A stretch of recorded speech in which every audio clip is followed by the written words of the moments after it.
আজকে আমি আপনাদেরকে একটা বৃদ্ধ লোকের গল্প শোনাবো। শুনবেন তো গল্পটা, নাকি না শুনেই চলে যাবেন?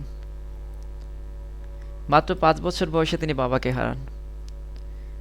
তারপর অনেক কষ্টে পড়াশোনাটাও চালিয়ে যাচ্ছিলেন, কিন্তু 16 বছর বয়সে স্কুল থেকেও ঝরে পড়েন।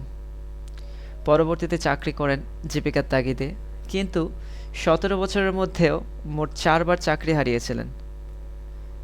18 বছর বয়সে বিয়ের পিঁড়িতে বসেন। 19 বছর বয়সে তিনি বাবাকে হারান। 20 বছর বয়সে তার স্ত্রী তাকে ফেলে রেখে চলে যায়, আর কন্যা সন্তানটিকেও নিয়ে যায় তার সাথে। সেনাবাহিনীতে যোগদান করেন এবং সেখানেও ব্যর্থ হন। কষ্টে তিনি হতাশ হয়ে নিজের মেয়েকে নিজেই অপহরণ করতে গিয়েছিলেন, কিন্তু সেখানেও সে ব্যর্থ হন। চাকরি নিয়েছিলেন রেল লাইনের কন্ডাক্টর হিসেবে, সেখানেও সুবিধে করতে পারেননি। অবশেষে এক ক্যাফেতে রাঁধুনির চাকরি নেন। 65 বছর বয়সে তিনি অবসরে গিয়েছিলেন। অবসরে যাবার প্রথম দিন সরকারের কাছ থেকে মাত্র $105 চেক পেয়েছিলেন। তার কাছে মনে হয়েছিল জীবন তার মূল্যহীন। অবশেষে হতাশা আর ক্ষোভে সহ্য করতে না পেরে আত্মহত্যা করার সিদ্ধান্ত নিয়েছিলেন তিনি, কিন্তু সেখানেও ব্যর্থ হন। এরপর একটি গাছের নিচে বসে জীবনে কি কি অর্জন করেছেন তার একটা লিস্ট বানাতে শুরু করেন।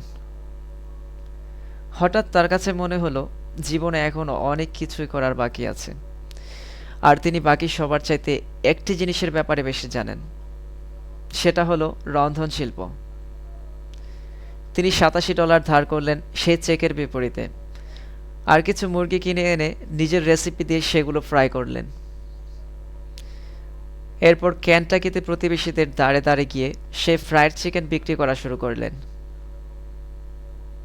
আর এভাবেই জন্ম নিল কেনটাকি ফ্রাইড চিকেন তথা KFC'র। এই সে ব্যক্তিটি যার কথা আমি আপনাদের জানাতে চেয়েছি। তিনিই বর্তমান বিখ্যাত KFC'র প্রতিষ্ঠাতা কলোনেল স্যান্ডার্স।